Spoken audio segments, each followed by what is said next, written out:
Hello folks, it's Monday, excuse me, the 26th, and I have just finished picking the last of the corn. Friday we picked from there down to there. You remember what the patch looked like if you watched any of my previous videos. And you saw the pictures, if you saw the harvest, was in the back of the pickup truck.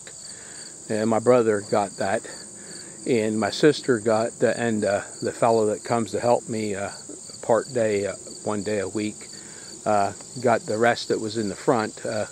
Me and my wife, we got a few ears off of the half row that was down there. It's still down there, needs to be chopped down.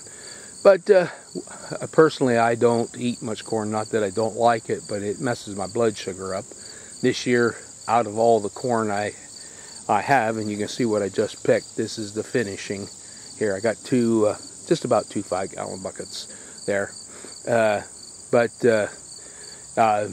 ate 1.5 ears of corn so far this year, and my wife has eaten a couple, not a whole lot, because when I don't eat it, then, but she does like the corn fritters. I made, I guess it was Wednesday or Thursday, a canner full that came off of this row. This isn't the first picking off of these two rows. I had a canner full of corn on the cob, full to the top, that I cut off and made into Indonesian corn fritter batter.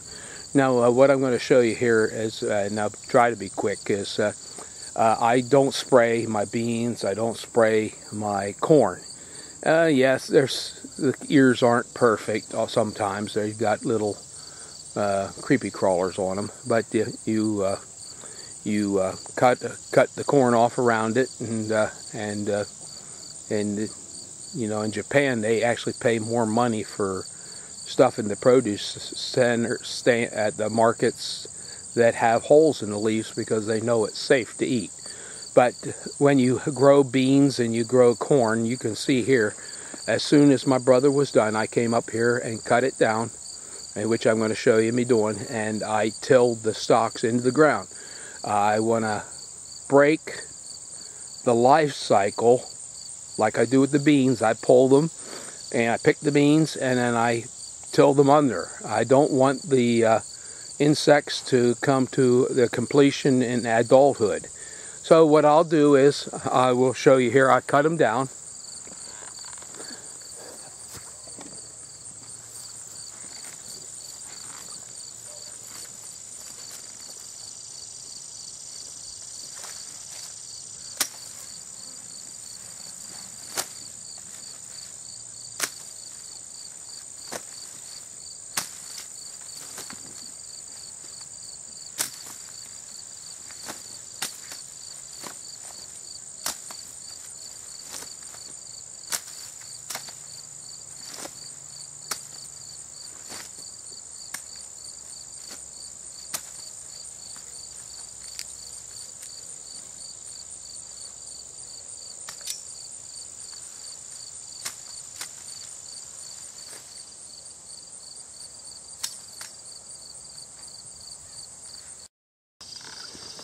Hey, I didn't know, but I think everybody knows how to do this.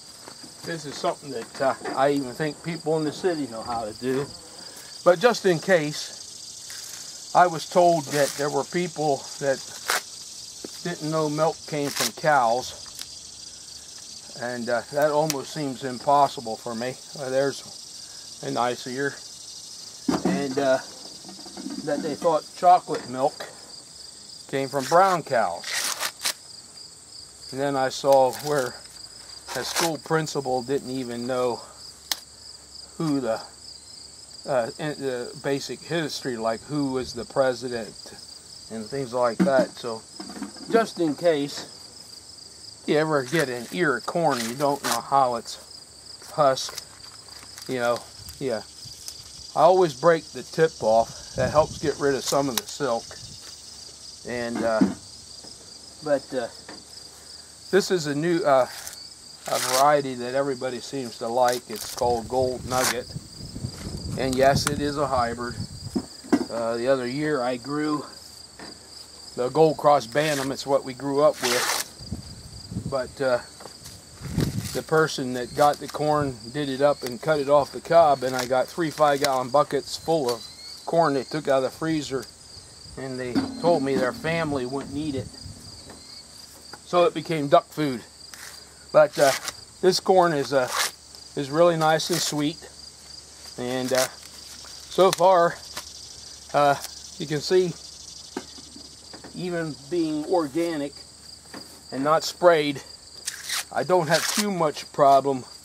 I haven't had a bug yet. Now, on some of that we picked on Friday, there was definitely ears that had some bug damage. But I'll show you how much I have here when I get it all husked.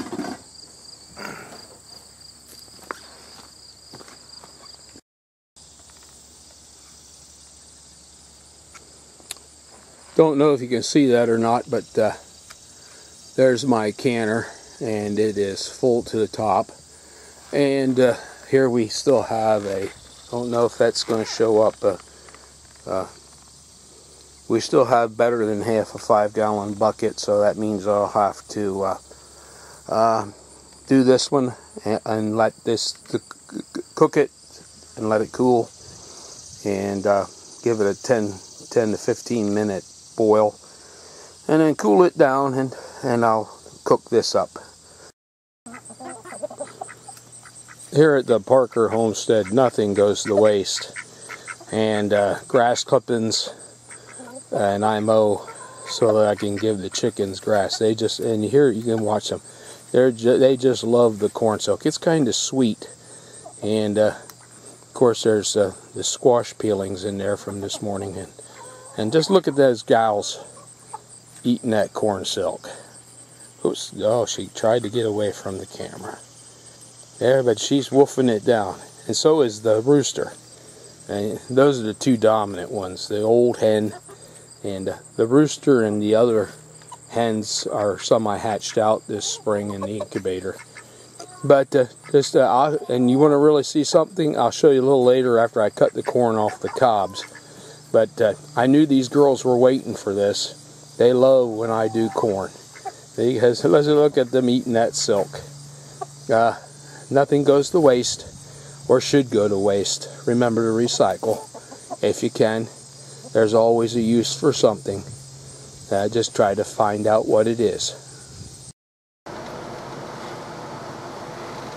Hey folks, it's me doing corn, and first canner is just took off the stove a couple, maybe a half hour ago. I got the second canner on the stove to come to a boil, and a little bit of the process of doing corn. A good sharp knife, and I don't know if that's in frame or not. Just give me a second here, and I'll turn this thing around so I can see whether you can see what I'm doing. Okay, don't have the sun to contend with, but okay, yeah, you can pretty much see. This is what my mom used to call a dish pan, and to give you some idea how big it is, it's a canner full of corn boiled and then taken out to cool a little bit. And then good sharp knife. You want to get a steel, and have yourself a bowl, and take your time. You don't want to cut yourself. I remember as a kid we used to do this. Mom would have us, and we did it in the basement, but I don't have a basement, so I have to do it in the kitchen. It is messy, but you let it cool down some. And then I have a 5-gallon bucket here that I put the cobs in, and I'll show you a picture. Chickens just absolutely love picking the cobs. They like the silk too. I have a picture I hope to put up, but anyway, you can see here the process. You just have a good butcher knife. Watch your fingers though. And they have other things for doing this, but I'm always telling you I'm a minimalist, and that's partially because well, when you live in a trailer you don't have a lot of room for things, even if you could afford them. But all you really need is something to cook the stuff in, something to cut it in, and of course these are still real hot.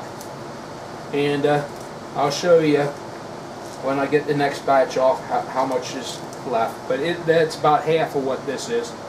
And this will take me maybe 15 minutes to cut off.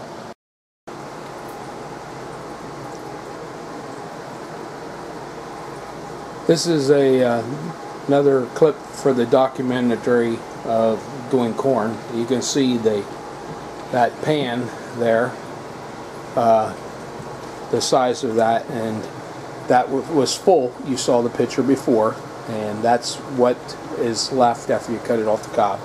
And this bucket was full before I put it in the canner. That's a 5-gallon bucket. I don't know if you can see it. It's a 5-gallon bucket, and you can see that it is roughly maybe just a little over half full. So that means that when you do corn, you lose approximately 50%, and that's husk. I mean, it would be much more than that if you were considering it with the husk on. Okay, this is the last of the corn, and this was the bucket I had showed earlier, and the not quite full bucket. And this pan is a little better than half full. So that's it. I just wanted you to be able to see the process of corn. We're here at the chicken pen.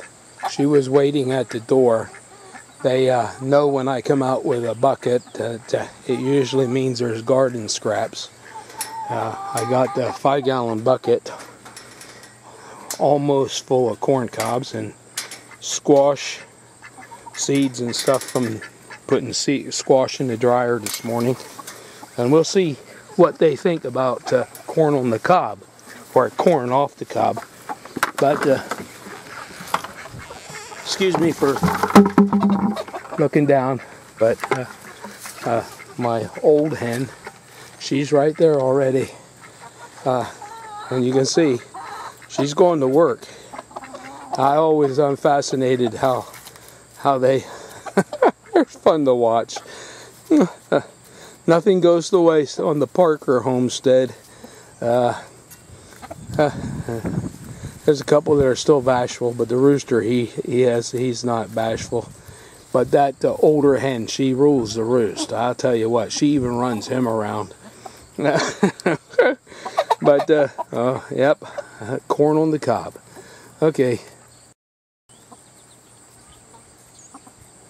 I backed away, and now I'm talking. And that one, it went. It's funny. They have all that feed in that feeder, and they don't eat it. But let me put people food in there, and they're like my cats. You know, they'd rather eat people food. At least my people food.